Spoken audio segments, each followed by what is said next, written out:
Ao cair da tarde, veio um homem rico de Arimateia chamado José, que era também discípulo de Jesus. Este foi até Pilatos e lhe pediu o corpo de Jesus. Então Pilatos mandou que o corpo lhe fosse entregue. E José, levando o corpo, envolveu-o num lençol limpo de linho e o depositou no seu túmulo novo, que ele tinha mandado abrir na rocha. E rolando uma grande pedra para a entrada do túmulo, foi embora. Estavam ali sentadas em frente ao túmulo Maria Madalena e a outra Maria. Você já viu muita coisa em uma noite no museu. Agora está de dia. Eu resolvi gravar esse vídeo para você durante as horas do dia para revelar talvez aquela que seria a maior experiência do ministério de Jesus, a sua ressurreição. A Bíblia fala que isso aconteceu na madrugada de um domingo, quando as mulheres, ao voltarem ao túmulo, encontraram a pedra removida e o túmulo vazio. Mas vamos devagar para você entender um pouco o que tudo isso significa à luz da arqueologia.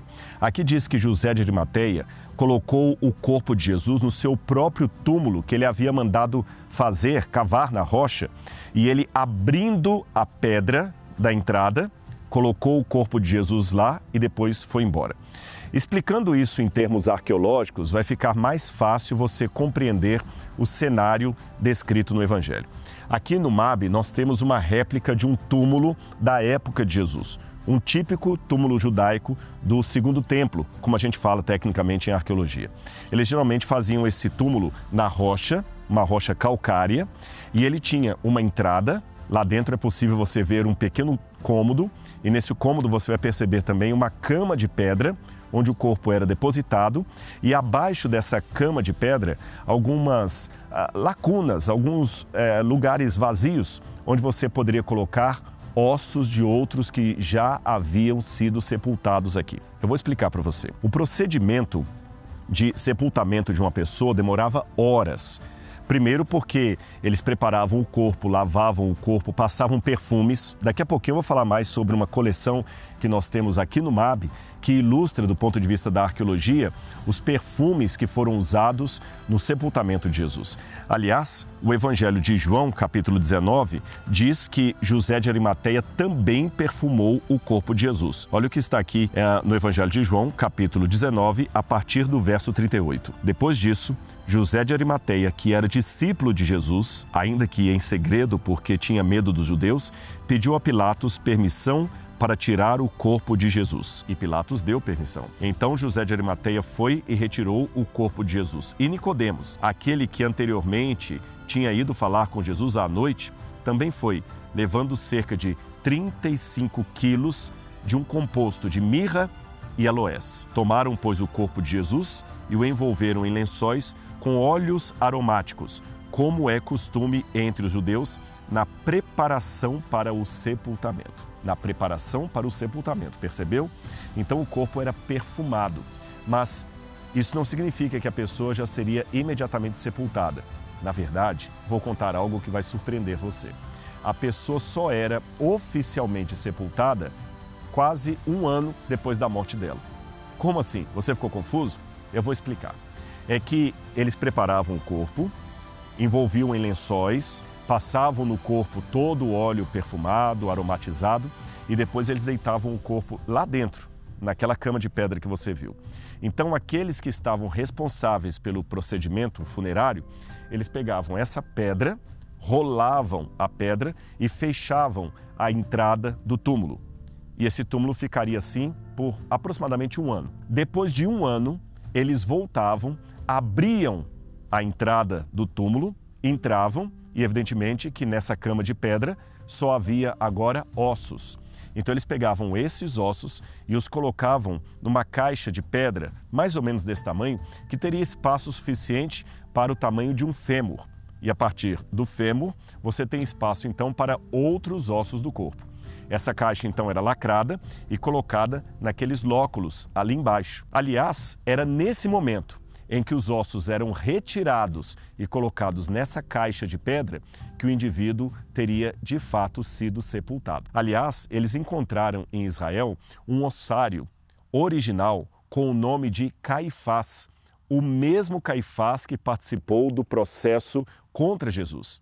Aliás, nós temos aqui no MAB, na nossa coleção, uma réplica desse ossário de Caifás. As palavras ossário ou ossuário referem-se ao mesmo elemento e, como você vê, é uma caixa originalmente feita de calcário e na tampa e também na lateral tinha o nome daquele que estava ali dentro sepultado. Daquele ou daqueles, porque às vezes eles costumavam colocar dentro da mesma caixa de pedra ossadas de 2, 3 pessoas da mesma família. Então costumava-se dizer que quando os ossos estavam juntos dentro da caixa, é como se o morto houvesse encontrado os seus mortos. Sendo assim, nós podemos entender a partir dessa explicação uma passagem bíblica que às vezes causa perplexidade em muitas pessoas. Ela está aqui no livro de Lucas, no capítulo 9, versículo 59, quando Jesus, encontrando um jovem que estava caminho afora, convidou aquele jovem a segui-lo. E o diálogo foi assim. A outro Jesus disse: "Siga-me." Mas ele respondeu: "Senhor, deixe-me primeiro ir sepultar o meu pai." Mas Jesus insistiu: "Deixe que os mortos sepultem os seus mortos. Você, porém, vá e anuncie o reino de Deus." Muitas pessoas, ao lerem essa passagem do Evangelho de Lucas, pensam que Jesus foi muito duro, muito insensível e cruel com o sentimento de luto daquele rapaz. Cogitam que o pai dele estava numa sala sendo velado ali perante os familiares, num velório, e ele saiu do velório apenas para ouvir Jesus dizendo: "Siga-me." E ele fala: "Senhor, eu vou te seguir, deixa eu só terminar de sepultar o meu pai." "Não, siga-me agora, deixe que os mortos sepultem os seus mortos." Que Jesus insensível! Mas não foi nada disso. Pela explicação que eu acabei de dar, você entendeu. O pai daquele rapaz talvez estivesse vivo, gozando de plena saúde. E quando ele pede a Jesus para sepultar o pai dele, o que ele estava pedindo? Deixe meu pai primeiro morrer, passar 1 ano da morte dele, aí sim, quando eu retirar os seus ossos e colocar dentro da caixa de pedra, dentro do ossuário, aí sim eu estarei livre para seguir o Senhor. Seria como se alguém dissesse hoje: eu seguiria Jesus, mas deixe-me primeiro fazer vestibular, fazer faculdade, terminar o curso, casar, fazer mestrado, aí depois lá no final eu venho e te sigo. Jesus fala: não, venha agora. Tecnicamente falando, Jesus não foi sepultado. Por que não? Porque Jesus não teve 1 ano depositado no sepulcro para que seus ossos fossem retirados. Então o Evangelho fala que Jesus foi colocado no sepulcro, não sepultado. A bem da verdade, há 2 passagens bíblicas que parecem contradizer a explicação que eu estou dando para vocês. Uma delas é o episódio no Evangelho de João, em que Jesus chega à casa de Lázaro, que já havia morrido, e as irmãs falam assim: já tem 4 dias que ele está sepultado. Porém, esta é a tradução em português, porque no original grego não está há 4 dias que ele está sepultado, e sim, há 4 dias que ele está no sepulcro. A outra passagem é de Paulo, quando ele diz que Jesus morreu, foi sepultado, mas Paulo estava escrevendo para uma audiência de não-judeus, correto? Mas dentro da cultura judaica, a pessoa só era sepultada quando seus ossos eram transferidos para essa caixa de pedra que eu acabei de mostrar para você do acervo do museu. E esta caixa de pedra é que era colocada ali embaixo, de modo que o túmulo agora estava pronto para receber outro corpo de outra pessoa daquela família. No caso de José de Arimateia, a Bíblia fala que ele colocou Jesus no seu próprio sepulcro, num lugar onde ninguém ainda havia sido sepultado. Agora você entende o procedimento. Não tinha morrido ninguém da família dele para ser sepultado ali, para que os ossos fossem retirados, colocados na caixa de pedra e assim por diante. Eu comecei toda essa história falando para vocês acerca da unção de Jesus. Lembra que eu falei que José de Arimateia, ele ungiu a Jesus, ele e Nicodemos? O procedimento eu já explanei. Quando a pessoa morria, o seu corpo era lavado, o cabelo penteado e óleo aromatizado era passado em todo o corpo. O perfume, naquela cultura, tinha uma simbologia muito rica. E você vai entender qual é essa simbologia e a relação de tudo isso com a ressurreição de Jesus a partir do acervo do MAB. Então, vamos lá para dentro, que eu quero mostrar para você um pouquinho desse acervo e você vai entender a relação de tudo isso com os evangelhos. Vamos para lá? Que cheiro bom. Ainda não existe uma tecnologia que possa passar cheiro através da internet. Mas esse aqui é o nardo, um perfume mencionado na Bíblia Sagrada. E ele tem relação com uma história, um episódio da vida de Jesus muito especial, muito importante. Mas antes de eu falar desse episódio e qual seria a relação desse perfume de nardo com o que aconteceu naquela situação, deixe-me apenas dizer para você que Bíblia Sagrada não é apenas um livro com letras impressas num papel. Além de ser um documento espiritual de origem divina, escrito por homens, inspirados por Deus, que traz experiência com o sagrado, a Bíblia também é feita de cor, cheiro, tato, visão, geografia, e é isso que a arqueologia traz para você. A Bíblia em 3D. Já que você não pode sentir o cheiro do nardo, você pode pelo menos imaginar a importância dele na Bíblia Sagrada. Aliás, não só do nardo, mas de todo tipo de perfume. Vou pedir a Mari para segurar o nosso frasco. Esse aqui é do museu, aqui do MAB, e os visitantes que passam por aqui, eles têm a oportunidade de sentir esse cheiro, essa fragrância, e ter uma ideia do cheiro que as pessoas sentiram naquela sala em que eles estavam quando Maria Madalena entrou com um nardo num frasco de alabastro. Você vai conhecer essa história. Eu vou lê-la para você em João capítulo 12, que diz assim: 6 dias antes da Páscoa, Jesus foi para Betânia, onde estava Lázaro, a quem ele tinha ressuscitado dentre os mortos. Prepararam-lhe ali uma ceia e Marta servia. Lázaro era um dos que estavam à mesa com Jesus. Então Maria, pegando um frasco de perfume de nardo puro, muito precioso, ungiu os pés de Jesus e os enxugou com os seus cabelos. E toda a casa se encheu com o cheiro do perfume. Isso é sensacional. Numa outra parte do Evangelho diz que aquele perfume, o nardo, estava num vasinho de alabastro. E aqui atrás eu tenho peças arqueológicas originais que ajudam a ilustrar esse episódio que eu li para vocês. Aqui eu tenho vários vidros, você tem aqui uma coleção de vidros, um está até quebrado, que são vidros romanos. Você sabe que a técnica romana de vitrificação ou de fabricar o vidro, ela data de aproximadamente 100 anos antes de Cristo. Então esses frascos de vidro são do período romano e eles já usavam isso naquela época. Porém, o mais caro de todos os frascos eram aqueles que estavam ali atrás, porque são feitos de alabastro. O alabastro é uma pedra e ela era importada especialmente do Egito e ela é translúcida. Quando você pega aquele vasinho ali e coloca contra a luz, ele fica transparente. Todos aqui são originais e datam de pelo menos 2000 anos. São da época de Jesus. Ou seja, aquele maior era justamente para guardar perfumes e o menor era para cosméticos, os dois feitos de alabastro.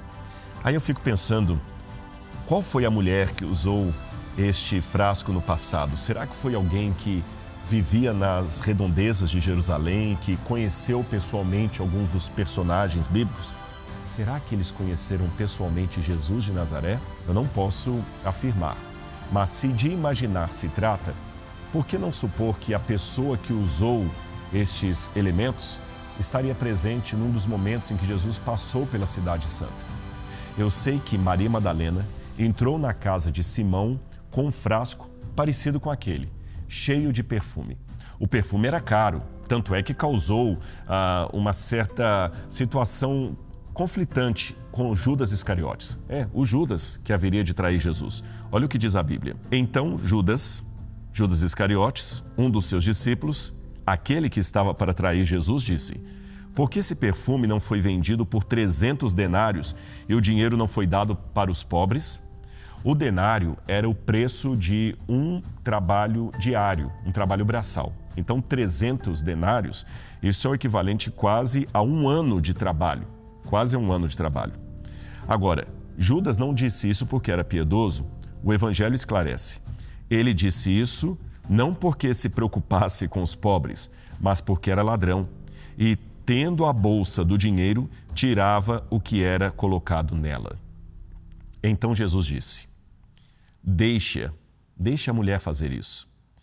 que ela guarde isto para o dia do meu sepultamento. Então Jesus olhou para todos, olhou para Maria e falou: Maria, não fica constrangida pelos comentários maldosos dos que estão aqui presentes. Guarde um pouco desse perfume. Você vai usar esse perfume no meu corpo no dia do meu sepultamento. Agora vamos entender esse diálogo de Jesus com Maria Madalena de acordo com o contexto da época. O perfume hoje é algo apenas para deixar você cheiroso, tá certo?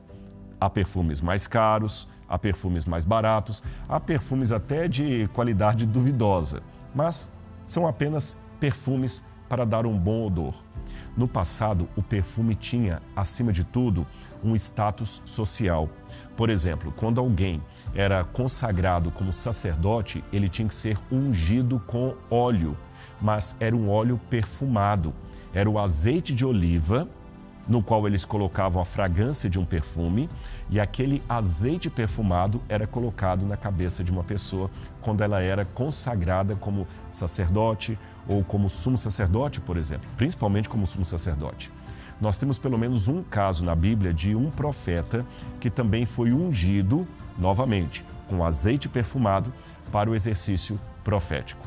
O próprio Salvador, o Messias, é descrito na Bíblia com um apelido que tem relação com perfumes, porque a palavra Messias vem do hebraico Mashiach, que significa aquele que é ungido. E ungido com o quê? Com azeite perfumado. Tanto é que Mashiach é a forma hebraica.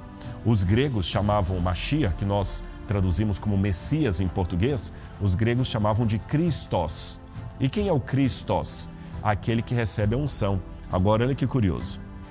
Você sabe como se chama óleo em grego? Crisma. Por isso que a Igreja Católica tem a cerimônia da crisma. Crisma é o óleo em grego. Aquele que recebe a crisma é o Christos. Portanto, Jesus Cristo significa Jesus que recebeu a unção perfumada. E não para por aí. Mesmo em situações normais, quando você recebia um convidado para comer em sua casa, como regra de etiqueta e boas-vindas, você tinha que, à porta, ungir a pessoa com azeite perfumado. À porta ou à mesa, na hora da refeição. Você se lembra do Salmo 23? Unges minha cabeça com óleo, o meu cálice transborda. Agora, dentre todos esses momentos de unção que eu já mencionei na Bíblia, há dois que eu preciso destacar para você. O primeiro era a unção de realeza ou monarquia. Quando alguém era consagrado para ser um rei, mais importante do que receber uma coroa era receber a unção. Tanto é que nós temos aqui um salmo que fala exatamente sobre isso, o Salmo 45, verso 7. Olha o que diz aqui. O Senhor, ó Rei, ama a justiça e odeia a iniquidade. Por isso, Deus, o seu Deus, o ungiu com o óleo da alegria, como a nenhum de seus companheiros. Então aqui está falando justamente do rei, o rei divino e o rei humano, porque ele está chamando Deus também de rei, e ele está falando da prática de ungir esse monarca com o óleo da alegria. Óleo da alegria é o azeite perfumado. Então, quando a pessoa era consagrada para ser um rei, mais do que receber a coroa, ela tinha que ser ungida. Isso aconteceu, por exemplo, com Salomão. Quando ele foi escolhido para ser rei, o sacerdote teve que pegar o azeite e ungir Salomão. No caso de Davi também, ele foi visitado pelo profeta que chegou até a casa de Jessé e falou: eu quero conhecer todos os seus filhos e aquele que o Senhor me mostrar, eu vou ungí-lo para ser rei de Israel. Então, o ungido é o rei.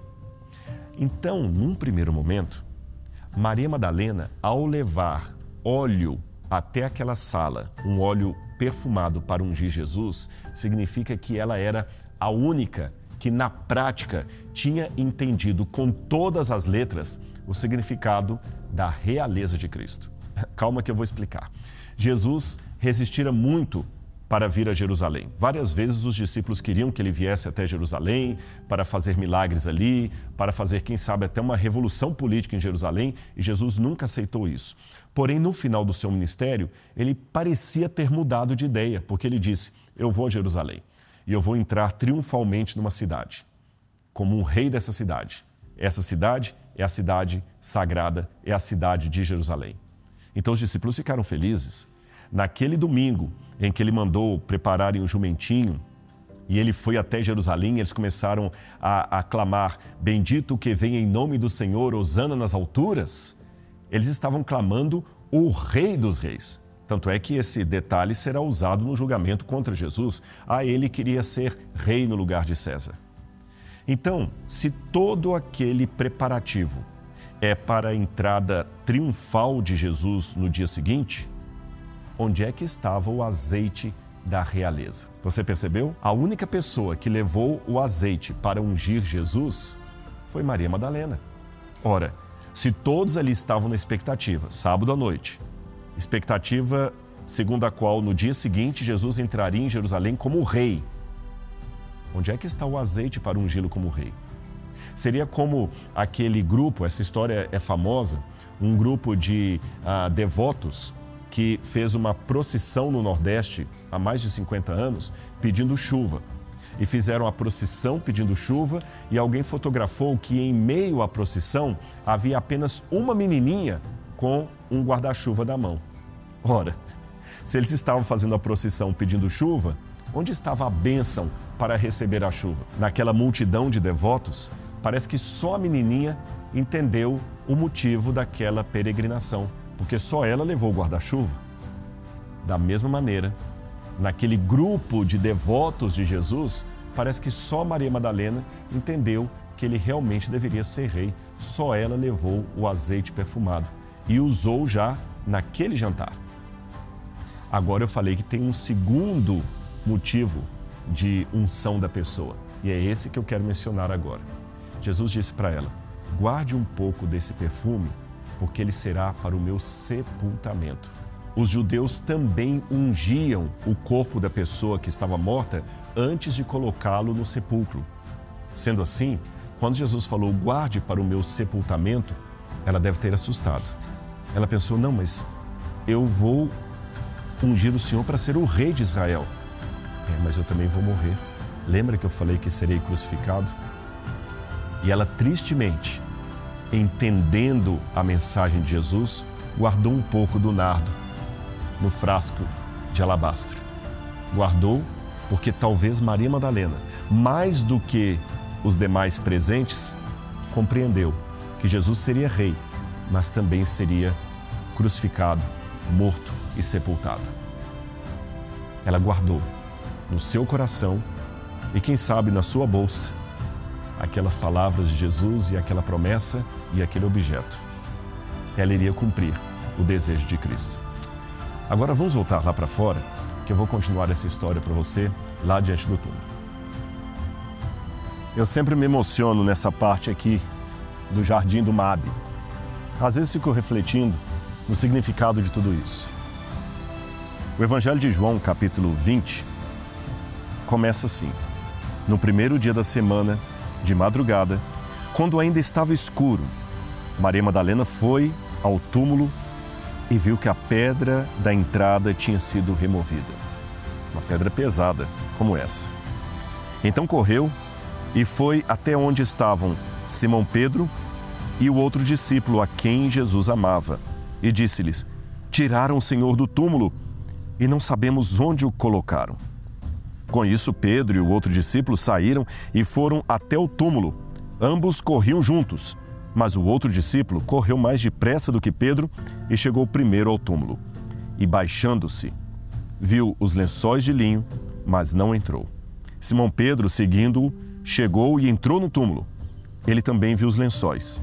E o lenço que tinha estado sobre a cabeça de Jesus e que não estava com os lençóis, mas enrolado num lugar à parte. É muito curioso ver os detalhes do que a Bíblia apresenta mediante aquilo que a arqueologia nos permite encontrar. Você gostou do que eu mostrei lá dentro do museu? Você viu a importância cultural do perfume, do unguento, do óleo de unção na época bíblica?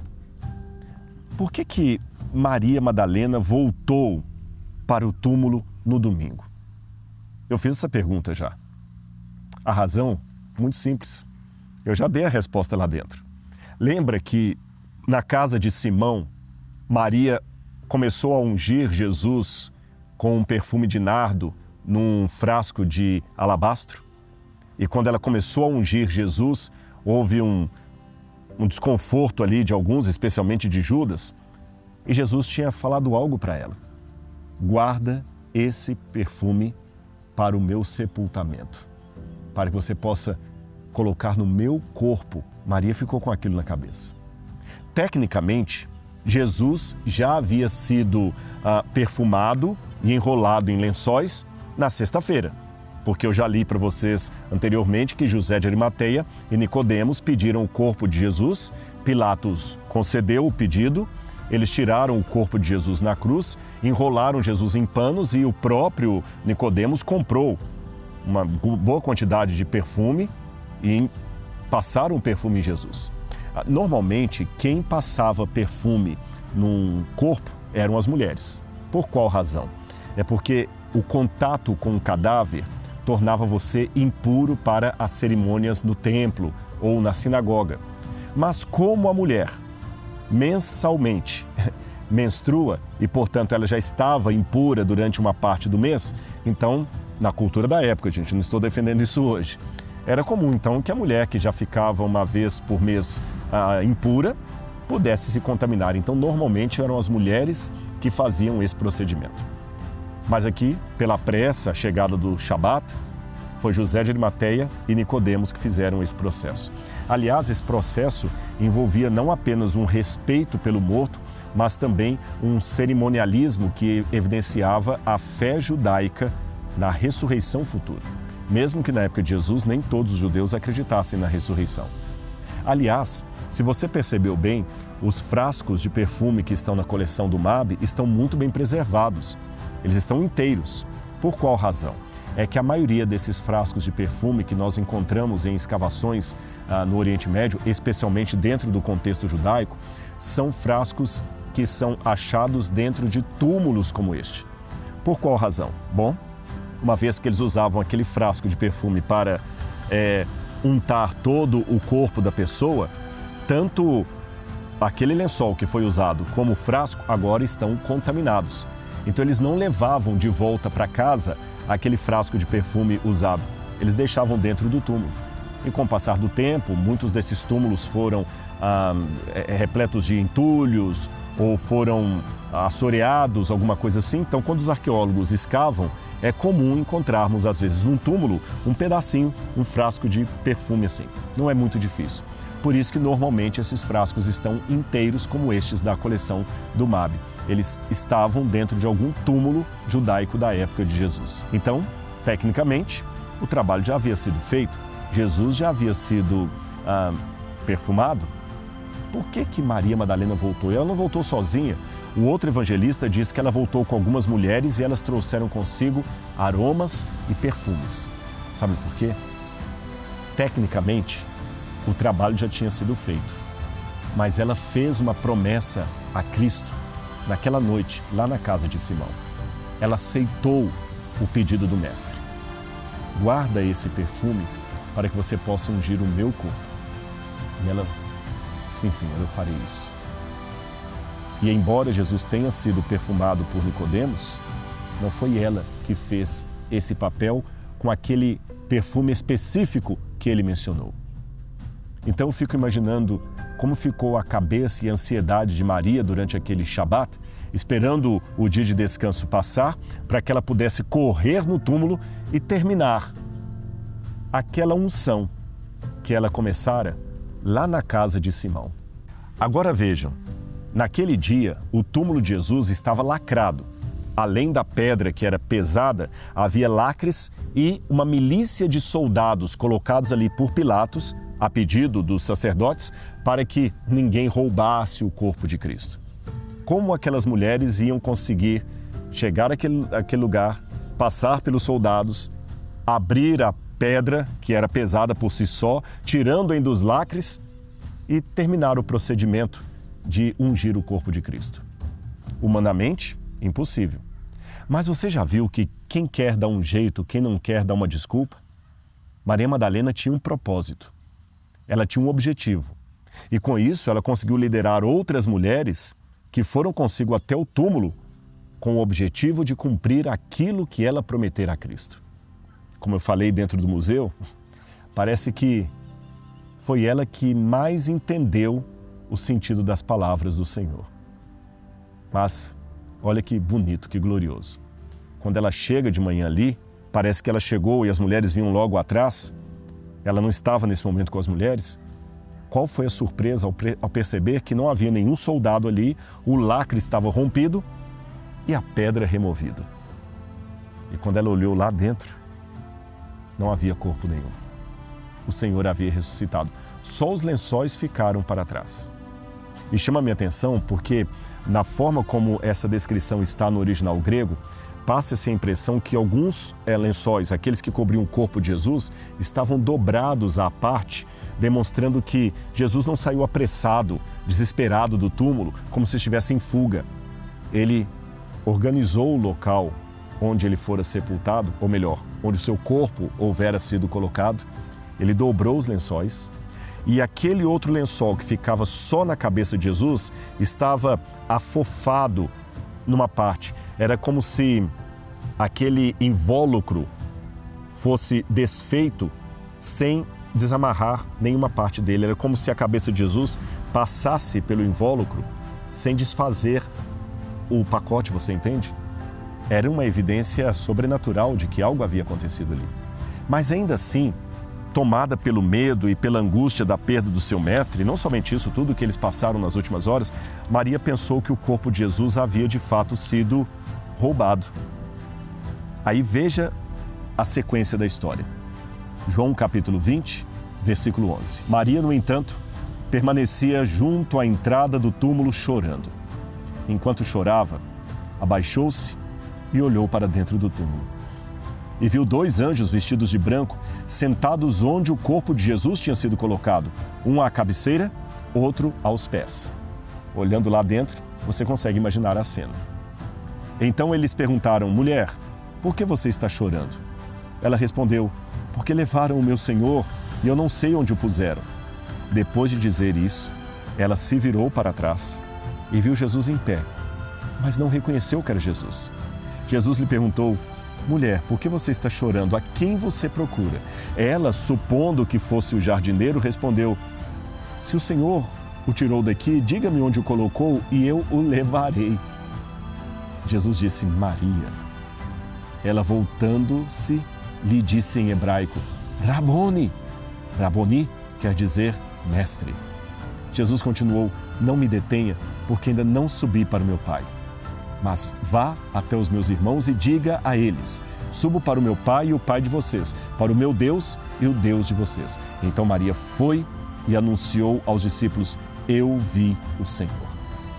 Essa expressão no grego, não me detenhas, dá a entender que Maria, no ímpeto de emoção, agarrou Jesus, quem sabe ali pelas pernas: é o Senhor mesmo, é o Senhor mesmo. E Jesus, talvez com um ar de riso na voz, falou: oh, minha filha, calma, calma, sou eu mesmo. Não continue a ficar me segurando assim. Calma, agora vai lá.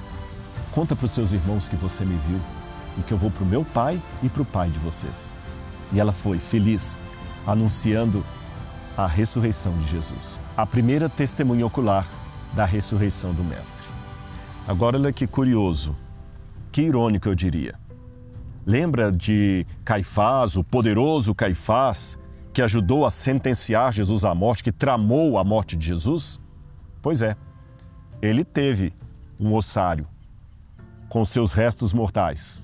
E esse ossário foi encontrado em Israel e nós temos uma réplica aqui.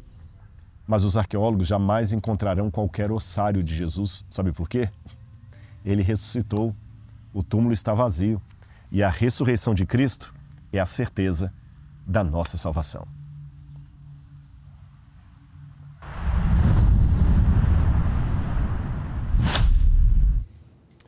Já estamos indo quase para a última parte da nossa noite no museu, a caminho da cruz. Mas ainda temos coisas legais para você. Ainda tem sorteio para aqueles que estão ficando até o final, tá bom? Tem interação e tem momentos também ainda de aprendizado e reflexão na Palavra de Deus. Nós temos uma pergunta agora do Michel. Ele... É Michael? Ah, perdão, me deram o nome errado, Michael, me perdoe, viu? O Michael é da plateia, ele também é um influencer, né, Michael? E está conosco aqui. Você tem um canal, não é isso? O perfil Ele Diz no Instagram. Olha, que bom então, muito obrigado, seja muito bem-vindo. E parece que você tem uma pergunta aí sobre a crucifixão de Jesus, alguma coisa nesse sentido. A minha pergunta é se dá para saber qual era aproximadamente o peso da cruz que Jesus carregou e se todos que eram crucificados, eles carregavam a cruz também, ou foi uma exceção ali para Jesus? Boa pergunta. Nós temos algumas descrições sobre processos de crucifixão feitos, por exemplo, por Juvenal, Cícero, Rabiros, escritores romanos. E, ao que tudo indica, não havia um processo uniforme. Alguns, por exemplo, eram crucificados em madeiros normalmente colocados. Outros eram presos em árvores. Então, havia tipos diferentes de cruz, tanto é que quando a cruz era uma árvore tosca, ela era chamada de Arbor Infelix. Em latim significa árvore infeliz, que eles traduzem até por madeiro. Agora, sim, em muitos casos, o crucificado levava a cruz. Agora, ao que tudo indica, não era a cruz inteira. A cruz tinha duas partes. Você tinha o poste, que chamava stips, e você tinha o travessão, que chamava patibulum. Acredita-se que o poste pesava mais ou menos algo em torno de 30, 40 quilos. 30, 40 quilos. E o patibulum, que era a parte que a pessoa carregava, pesava entre 15 e 20 quilos, dependia do tamanho do crucificado. A cruz de Jesus, por exemplo, não era para ele, era para Barrabás. Então, era mais ou menos isso. A peça completa, então, pesaria algo quase como 50 quilos. Mas, ao que tudo indica, o crucificado teria que levar apenas duas peças até o local da crucifixão. O patíbulo, que ele carregava aqui, e quando chegava no local da crucifixão, eles podiam fazer de duas maneiras a amarração da cruz. A primeira, eles podiam deitar a pessoa no chão, o stips estava ali no chão, eles pegavam e colocavam o patíbulo, crucificavam a pessoa e erguiam a cruz inteira, caindo no buraco e provocando uma intensa dor no Filho de Deus. O filme A Paixão de Cristo, de Mel Gibson, mostra esse formato. O segundo formato, que também era usado pelos romanos, é que o stips já estava colocado, havia lugares de crucifixão permanentes, onde já deixavam o poste ali, pronto. Então, a única coisa que eles faziam era colocar o patíbulo e içando a pessoa. A segunda peça que ele tinha que levar, além do patíbulo, que no caso de Jesus, Simão Cirineu ajudou a carregar, era uma tabuleta, geralmente colocada no pescoço, onde estava escrita a sentença dele. Tá certo? Essa tábula, ela era escrita por alguém que era responsável por colocar na madeira o motivo da condenação. Olha que curioso. Como era uma madeira, era a tábula, de onde vem a palavra tábua em latim, madeira. E quem era o responsável para escrever isso era o tabeliones, de onde vem o nome hoje do tabelião. Olha como é que a palavra sofreu semântica. Hoje, num cartório, quem expede o documento é um tabelião. Na época romana, o tabelião era o responsável por escrever na tábua a crucifixão de uma pessoa que ela levava pendurada aqui. Então, provavelmente, Jesus levou aqui no pescoço o motivo da sua condenação. O Evangelho não deixa claro se a coroa de espinhos continuou na cabeça dele ou se foi tirada. O patíbulo, até pelo menos uma parte, e depois eles colocaram a inscrição por cima da cabeça de Jesus em 3 idiomas. Forte, né? Agora, pessoal, eu quero mostrar mais uma coisa na maquete para vocês, para a gente fechar nossa aula em relação à maquete. Vocês já viram sobre a crucifixão de Jesus, mas eu não mostrei os possíveis lugares do Calvário. Eu vou fazer isso aqui agora. Vamos lá comigo, então, a câmera aqui.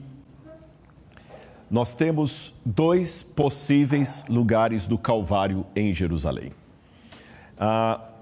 O primeiro e mais antigo é essa pedreira que estava aqui.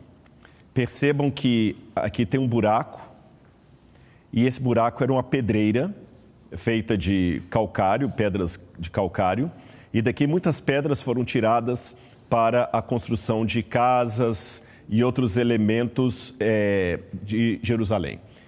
Nesse lugar de pedreira, provavelmente era o lugar do Calvário.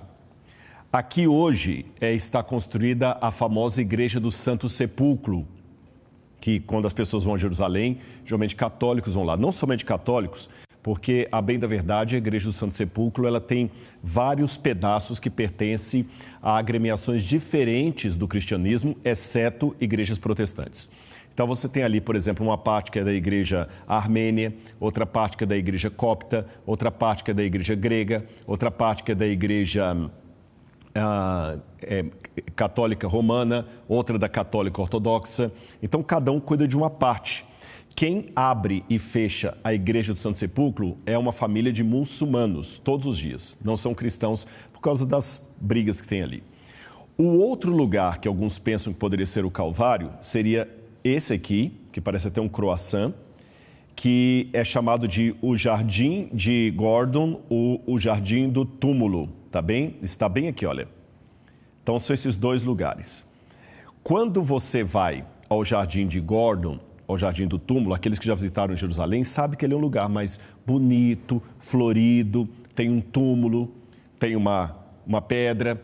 E, por questão até de capricho denominacional, os católicos, evidentemente, jogam as fichas deles na Igreja do Santo Sepulcro e os protestantes e evangélicos e pentecostais jogam aqui no Jardim da Tumba. Em termos estéticos, o Jardim da Tumba é mais bonito que a Igreja do Santo Sepulcro.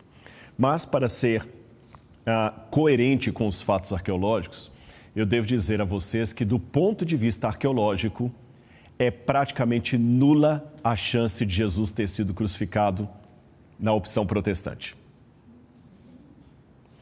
Por quê? Na parte protestante, isso começou no século XIX, quando um general inglês chamado General Gordon, ele estava num hotel em Jerusalém, ali perto da porta de Damasco, e ele viu que a pedreira que estava ali de calcário, ela tinha a aparência de uma caveira. E lembrando que a palavra calvário é caveira em latim, calvário é crânio, Gólgota em hebraico. Ele falou, espera aí, ali tem o formato de uma caveira. Não seria ali o lugar onde Jesus foi colocado?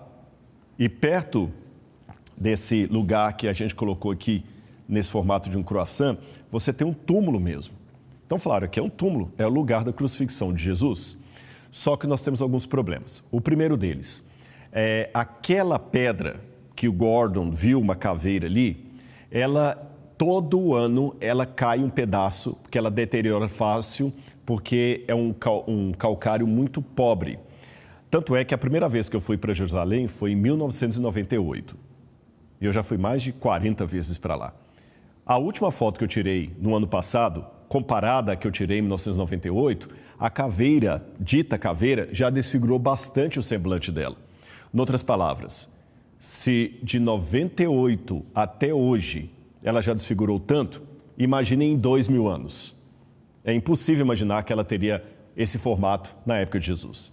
O segundo problema com o Jardim da Tumba é a ausência total de qualquer evidência ao longo do cristianismo dizendo que ali foi o lugar da crucifixão de Jesus. E em terceiro lugar, o túmulo que eles mostram ali como sendo o túmulo de Jesus, na verdade era um túmulo datado da época do Antigo Testamento.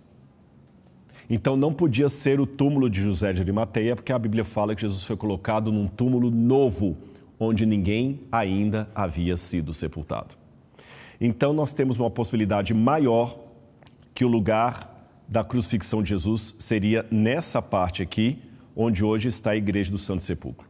Quais são as evidências que nós temos de que poderia ser aqui? Em primeiro lugar, ali era uma pedreira e lugar de crucifixão.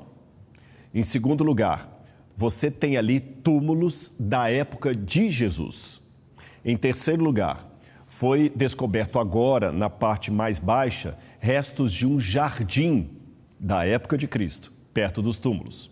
Quarto lugar, você tem uma tradição ali que remonta pelo menos à época de Helena, a mãe do imperador Constantino, que no quarto século reconheceu que aquele lugar era o lugar do Calvário. É lógico que há algumas afirmações fantasiosas e lendárias da forma como supostamente Macário, que acompanhava Helena, teria descoberto até restos da cruz de Cristo. Mas em que pese o lado lendário dessa parte, uma coisa é fato. Helena teve informações de pessoas que estavam na cidade e eles estavam muito mais próximos dos eventos do Novo Testamento do que Gordon. E mais, nós temos também datado do segundo século indícios que abaixo ali da Igreja do Santo Sepulcro havia uma presença de peregrinos cristãos que iam até aquele lugar. E mais, na época que Adriano tomou a cidade de Jerusalém, ele colocou exatamente ali um templo pagão. E por que naquele lugar? Certamente porque ali era direcionamento de peregrinos que marcavam como sendo algo importante que aconteceu ali. Muitos dizem, mas a igreja do Santo Sepulcro está dentro da cidade e a Bíblia fala que Jesus foi crucificado fora dela. Bom, lembremos que, como eu falei originalmente, na época de Jesus, esse muro não existia ainda. Esse muro foi construído por Herodes Agripa. Então, nessa época, esse muro não existia. Então, todo esse muro, se ele colocar mais aberto aqui, vai ficar mais fácil. Abre mais aberto para mim aqui. Todo esse terceiro muro, essa muralha enorme que estava aqui, essa muralha não existia. Tá bom? Vou mostrar de novo. Estão vendo essa terceira muralha aqui? Pega mais aberto. Pega mais aberto. Estão vendo essa terceira muralha? Ela não existia na época de Jesus.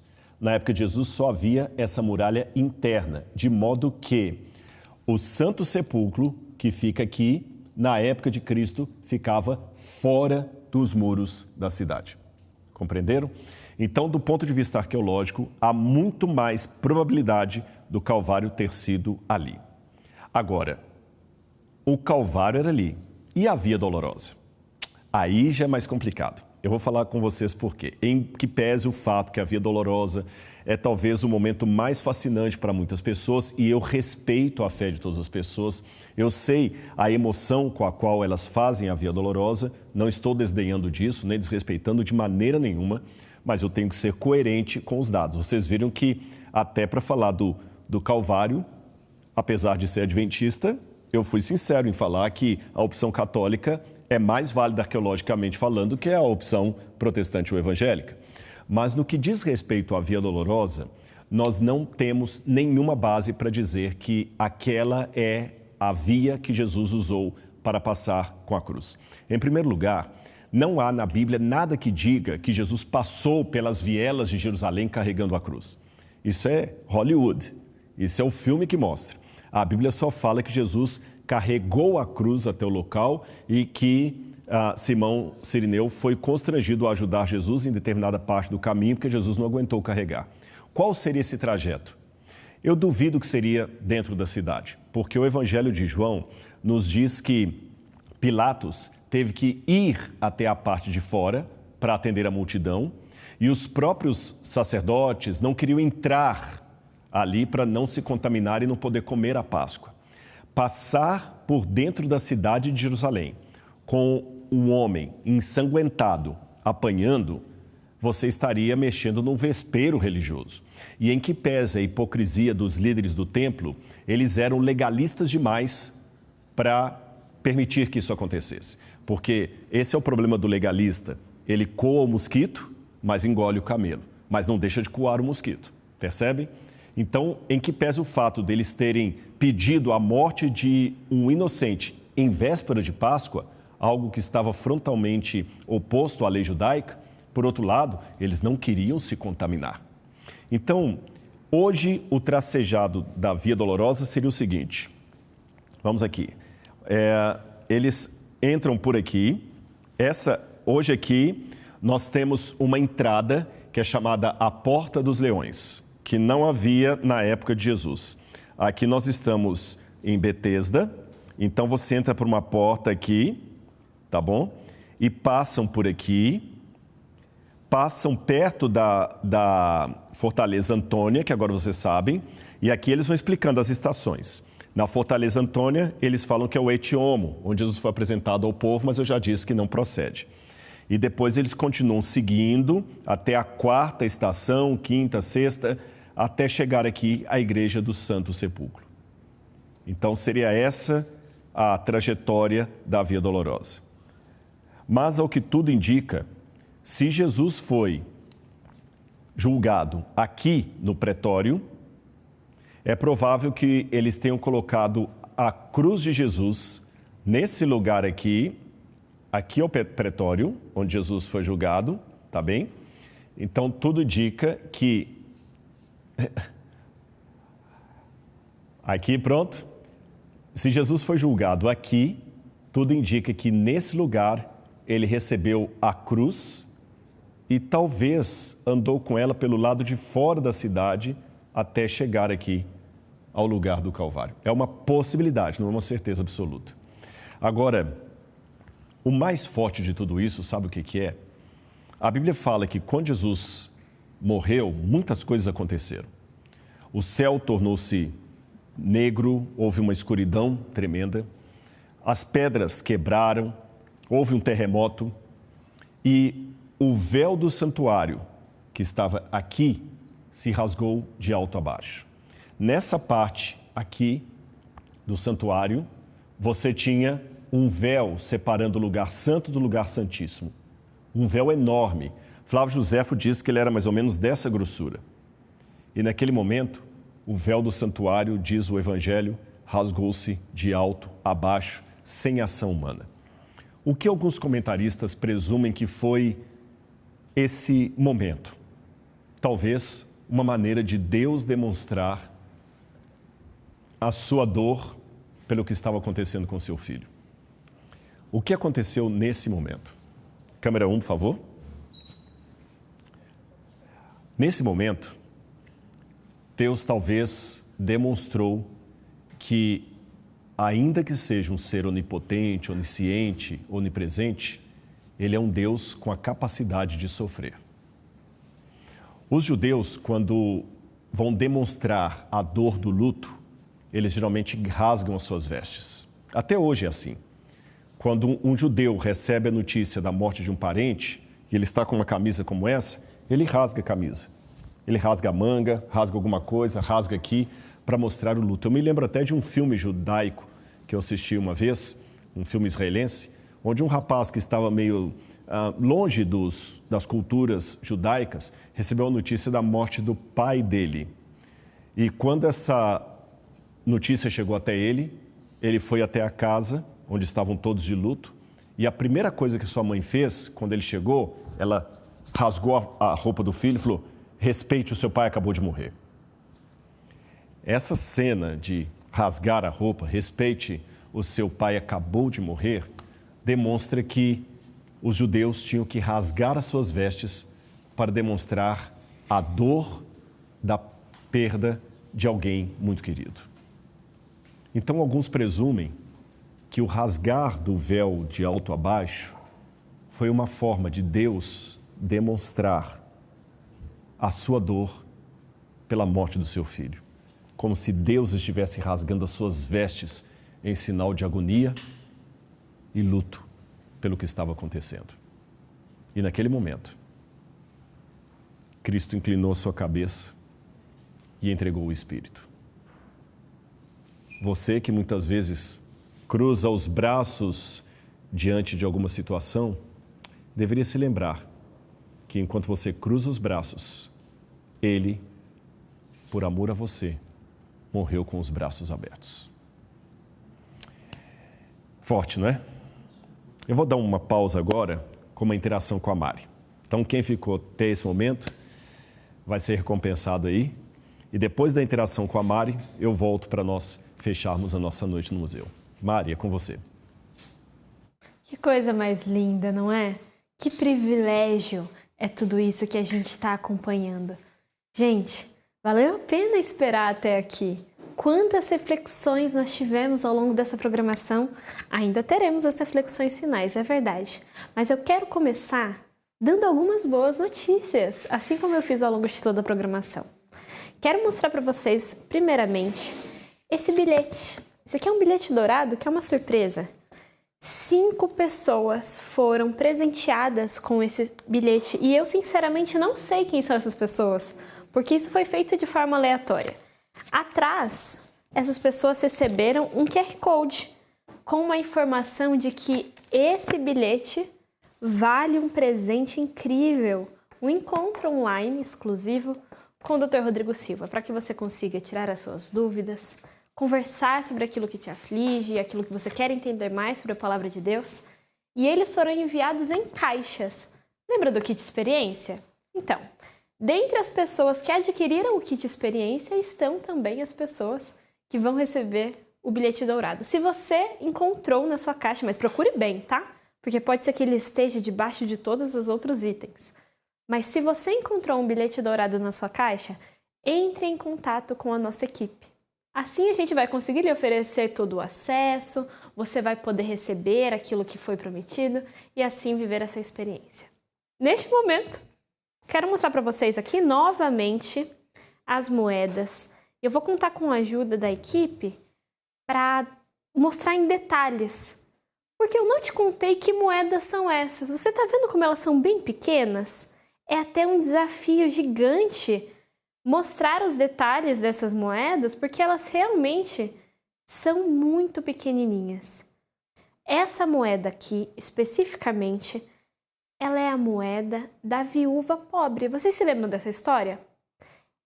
Ela está registrada nos evangelhos e a gente consegue entender ao longo da história que essa viúva, ela entregou tudo o que ela tinha, eram apenas 2 moedinhas. E as moedas eram essas. São moedas realmente muito pequenas. E nós estamos sorteando essas réplicas, lembrando, elas são réplicas muito, muito parecidas com as originais, para que você consiga trazer essas histórias para dentro da sua realidade, para a sua comunidade.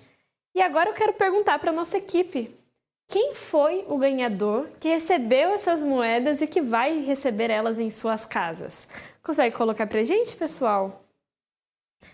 Ah, e não é só uma pessoa, tá? 2 pessoas serão sorteadas para receber esse prêmio. Agora, revelando a primeira, é a Raíza Matos Lima. Vai receber as moedas do MAB. Nós entraremos em contato contigo, Raíza. Espero que você esteja conosco até agora. Eu vou ficar muito feliz se você estiver assistindo ao vivo. Quem é a outra pessoa que vai receber as moedas? A Romilda de Castro França. Parabéns, Romilda. Essas moedas chegarão à sua casa e eu espero que você faça bom uso delas. Que você enquadre, que você mostre para as pessoas. Mas ainda não acabou, gente. Por quê? Temos muitos alunos que estão acompanhando essa programação e muitos alunos que preencheram o formulário também. Por isso, nós vamos sortear agora 2 renovações do curso A Bíblia Comentada com o livro Enciclopédia Histórica da Vida de Jesus. Então, além dessas renovações, você vai receber a Enciclopédia Histórica na sua casa sem custo algum. Esse é um sorteio específico para os alunos. Todos os demais foram para todos, né? Mas é importante a gente valorizar essas pessoas que estão conosco dentro da plataforma. Quem foi a primeira pessoa, então, que vai receber? Nilza Valéria de Oliveira Silva. Parabéns pela sua renovação, Nilza. Nós vamos ter aí mais algum tempo juntas. Espero que você aproveite bastante. E quem é a próxima pessoa que ganhou essa renovação?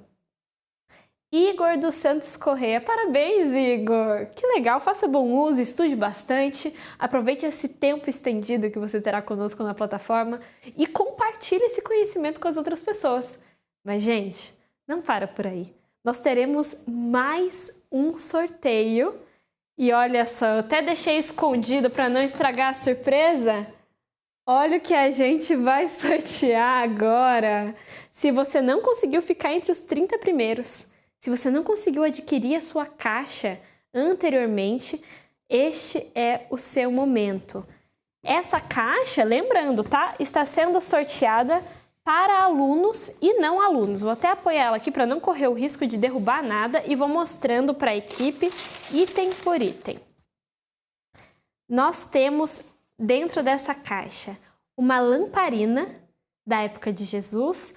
Na verdade, essa daqui é uma réplica demonstrando como essas lamparinas eram na época dele e ela pode ser acesa, como vocês já viram em um dos vídeos, em uma das fotos, né, enviadas pela nossa equipe. Não vou mostrar todos os detalhes, hein, para não estragar a surpresa de quem está assistindo longe, mas vocês já sabem que nós temos o matzah, né, o pão sem fermento aqui dentro também. Não só um, nós temos vários. Eles vão vir dentro desse saquinho para que todo mundo consiga experimentar dentro da sua família. E acompanhado, é claro, da pasta de tâmaras, que está aqui também à disposição, que você vai conseguir acompanhar, tá bom? Você vai conseguir experimentar. Não é só isso, tá, gente? Tem mais coisas aqui dentro. Temos o nardo, está à disposição. Também um galho de espinacriste, que vocês já viram na aplicação que se trata da planta que pode ter se formado a coroa de espinhos de Jesus e outros materiais impressos, mimos, adesivos, informações para você acompanhar, tudo dentro desse kit experiência. Muito importante, quem vai participar do sorteio dessa caixa? Quem preencheu o formulário dentro do tempo que foi estipulado. Este formulário inclui alunos, inclui não alunos, pessoas que, quem sabe, um dia estudarão conosco. Então, se você preencheu o formulário, você está concorrendo a esse kit. Quem é a pessoa, então, que vai receber o kit experiência? Robson Dias da Paz. Parabéns, Robson. Eu espero que você esteja conosco até agora. Eu fico muito feliz que você tenha ganhado esse prêmio. Nós separamos essa caixa com muito carinho. A gente nem imaginava que o professor Rodrigo e toda a equipe faria esse movimento para conseguir mais 30 caixas. Então, a partir de agora, nós teremos esse próximo passo. E tem mais uma coisa que eu quero mostrar para vocês. Coloca aí na tela, por favor, equipe. Olha que coisa maravilhosa! Temos fotos. Ó, o João Vitor mandou assim, assistindo com o paizinho que hoje está lúcido e amando. Olha que bênção! Que maravilha, João Vitor! Eu fico muito feliz. Nós temos mais fotos? Temos comentários. O Vinícius mandou assim, olha, não sei se essa mensagem chegará a todos vocês. Chegou! E especialmente ao Rodrigo Silva, que ao realizar o sonho dele, está realizando um sonho novo que Deus brotou em meu coração. Muito obrigado mesmo. No começo eu estava em casa, mas tive que sair. Mas não deixei um segundo de assistir, de seguir assistindo e aprendendo com vocês na Noite no Museu 2. O Vinícius é o ganhador do desafio da pessoa mais distante que está acompanhando uma Noite no Museu. Parabéns, Vinícius. A sua mensagem chegou até nós, chegou ao professor Rodrigo e chegou a todos os outros, todas as pessoas que estão nos acompanhando. Então, parabéns a todos os vencedores. Parabéns às pessoas que vão receber esses presentes em casa e principalmente para você que está assistindo a programação até agora. Nós teremos a finalização da nossa programação com informações muito ricas, vale a pena esperar até o final e a partir de agora você retorna à explicação do Dr. Rodrigo Silva. Muito obrigado, Mari. Lindo tudo isso aqui, não é? Agora nós temos que fechar com chave de ouro. E para fechar com chave de ouro, eu quero primeiro contar uma coisa para vocês, que até foi a nossa museóloga que estava testemunhando disso, a Adriana. Nós temos uma dificuldade muito grande no Brasil com a museologia, em todos os sentidos. O Brasil tem poucos museus proporcional ao tamanho do país. Pode olhar, você tem o Museu do Ipiranga, no Rio de Janeiro tem alguns museus nacionais que pegou fogo, ou seja, a gente não tem muita tradição das pessoas visitarem museus. E aqui nós estamos tendo um museu que já está quase 200 mil pessoas visitando numa cidade pequena. E nós não apenas estamos trazendo as pessoas aqui, mas estamos levando o museu até aí. Isso é inédito. Você vem ao museu, mas o museu também vai a você. Glória a Deus por isso. E, para fechar, eu já ensinei para eles como funciona, e você que está adquirindo sua caixa ou que está pegando vai aprender depois. Aqui eu acendi a lamparina como era na época de Cristo. Aqui em cima a gente coloca o azeite de oliva, acende o pavio e enquanto houver o azeite aqui, ela funciona. Lembra da parábola das virgens? Era justamente uma lamparina parecida com essa que elas teriam, e algumas prudentes levaram azeite extra, outras não. Agora aqui, nós temos a iluminação externa, tem luz de estúdio, mas na época de Jesus, a única fonte de luz à noite, além das estrelas e uma lua cheia, em época de lua cheia, eram lamparinas assim. Você já parou para pensar como isso era precioso na época de Cristo?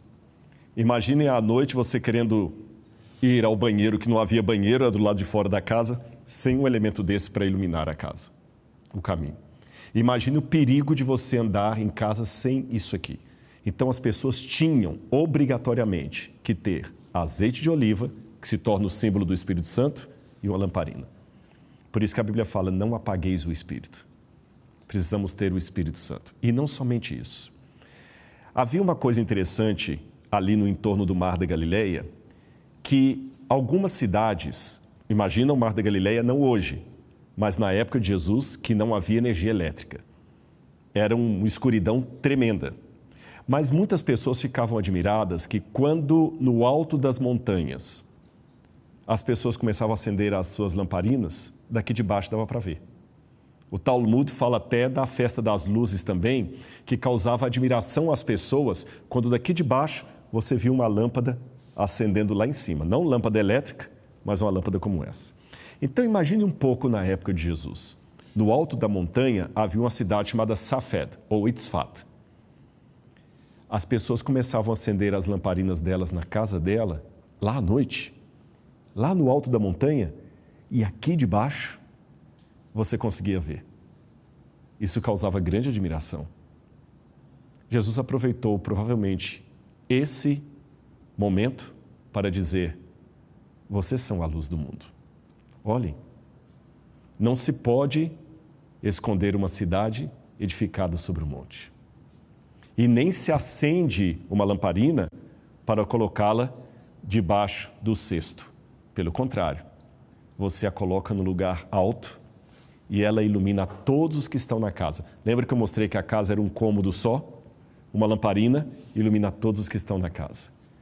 E aí ele termina dizendo, assim, brilhe também a luz de vocês entre os homens, para que eles possam ver as boas obras de vocês e glorificar ao Pai que está no céu.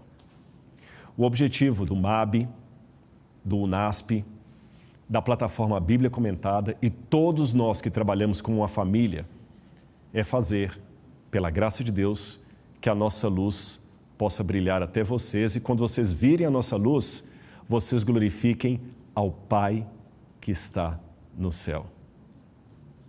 Tá certo? Deixa a sua luz brilhar também. Seja a luz de Cristo no mundo. Eu vou fazer uma oração final agora e nessa oração eu já vou interceder a Deus pelos pedidos que foram feitos através dos formulários.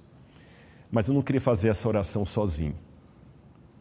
Eu queria a atenção de vocês porque eu sei que o rosto que vocês conhecem é o meu.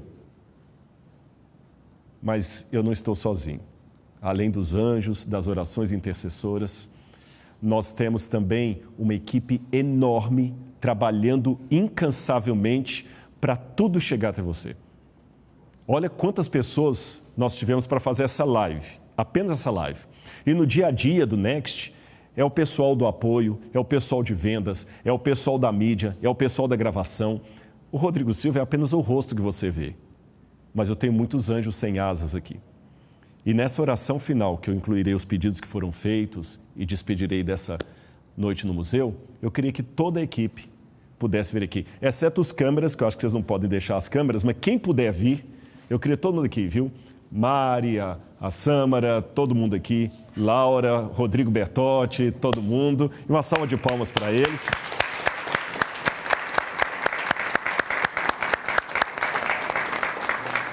Olha a família, Bíblia Comentada está aqui, olha. Que Deus abençoe todos vocês.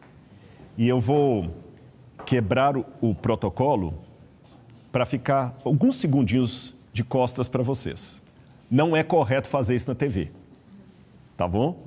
Mas eu vou ter que quebrar o protocolo aqui, porque nesse momento, aceitem em nome de Deus o meu muito obrigado, a minha honra. Eu honro vocês, eu honro vocês. Eu glorifico a Deus, eu adoro a Deus, mas eu honro meus irmãos. Quando eu cheguei, que vários deles vieram me abraçar, chorando, emocionados, tremendo, porque estavam me conhecendo e tudo mais. Alguns falando assim, eu voltei para Jesus por sua causa. Outro falando assim, eu tenho um parente que é ateu e agora a gente está conseguindo, graças ao conteúdo do Bíblia Comentada, levar Jesus para ele. Pode ter certeza, eles estão abraçando a mim, mas o Espírito Santo está abraçando a todos vocês, porque isso tudo é fruto do trabalho de vocês. Alguns de vocês são jovens, vão galgar outros postos, vão para outros lugares, vão casar, vão embora. Mas eu quero que vocês saibam que, aonde quer que vocês forem, ainda que vocês andem por um vale escuro como a morte, não tenham medo. Continuem sempre à frente. Mantenham o amor no coração e vocês nunca estarão sós. O que vocês estão levando do Bíblia Comentada vai refletir e irradiar no rosto de vocês e na ação de vocês, onde quer que vocês estejam. Então, de maneira muito humilde, eu oro pelos pedidos, eu oro pelos alunos, eu oro para encerrar a live e eu oro abençoando a todos vocês. Amém? E você que está comigo de casa também vai participar nesse momento. E eu convido que você incline agora a sua fronte para que juntos possamos falar com o nosso Deus. Amado Senhor, em nome de Jesus eu te agradeço muito, Pai, pelas pessoas que o Senhor colocou no meu caminho. Eu te agradeço, Senhor, porque a minha biografia cruzou com a biografia de pessoas do bem. Alguns mais velhos do que eu, outros mais jovens, alguns que me ajudaram me mentorando, me orientando, outros me auxiliando, outros orando por mim, cada um fazendo o seu papel. Tudo para a glória do teu nome, tudo para a edificação do teu reino aqui nessa terra. Agora, Pai, que o Senhor possa estar com cada um de nós, porque somos fracos, somos humanos. Cada um de nós temos as nossas dores, as nossas lutas, os nossos traumas. Fomos quebrados pela história e estamos machucados, Pai. Sara as nossas feridas. Cura as nossas enfermidades. Aceita-nos por Tua graça, a despeito de quem nós somos. Eu sei que nós te amamos muito, Senhor. E nesse momento, Pai, de amor, que o Senhor possa atender a cada pedido que foi feito nos formulários, talvez não de acordo com o modo como foram pedidos, mas de acordo com a Tua vontade. Faça-se a Tua vontade, Senhor. E que possamos ser luzes nesse mundo. Reveste-nos da Tua beleza, Senhor. E que no curso de nossa vida, nós possamos Te revelar a outras pessoas. Obrigado pelos alunos, pelas alunas da Bíblia Comentada. Obrigado pelos recursos. Obrigado pelo museu. Obrigado pela vida, Jesus. Obrigado porque o Teu sangue nos permite ter esperança. Confiamos em Ti. Guarda-nos para o Teu reino, por Tua graça. Amém, Senhor. Amém. Muito obrigado a todos vocês que estiveram na live conosco até agora. Vocês que começaram a assistir, pegaram na metade ali, muito obrigado pelo apoio, muito obrigado pela confiança. Olha o fruto do seu trabalho aqui, tá bem? Olha o museu que vocês ajudaram a construir, olha as pessoas que vocês estão ajudando a estudar, olha os jovens que vocês estão ajudando a ter um futuro melhor. E olhe para si mesmo, olha para si mesmo como você está sendo beneficiado pelo conhecimento da Bíblia Sagrada, ou vai começar até a ser agora, você que acabou de entrar para a plataforma da Bíblia Comentada. Ainda tem muita coisa para acontecer em 2025. A festa está só começando, tá bom? Ajude a divulgar esse trabalho, fale com outras pessoas também, dê de presente a Bíblia Comentada para outras pessoas, deixe os seus comentários, as suas notas, participe e ore por nós, para que Deus nos dê humildade, unção do Espírito e forças para trabalhar até aquele dia em que nós olharmos para as nuvens com poder e grande glória virmos Jesus voltando para nos receber. Vai ser maravilhoso. Aquele dia, quando Ele com poder voltar no céu. Essa live vai continuar gravada aqui na plataforma, você vai poder assisti-la novamente, convido outras pessoas também. E muito obrigado pelo seu apoio. Receba o nosso carinho, o nosso abraço e a nossa bênção em nome de Jesus. Beijo no coração. Boa noite. Tchau, tchau.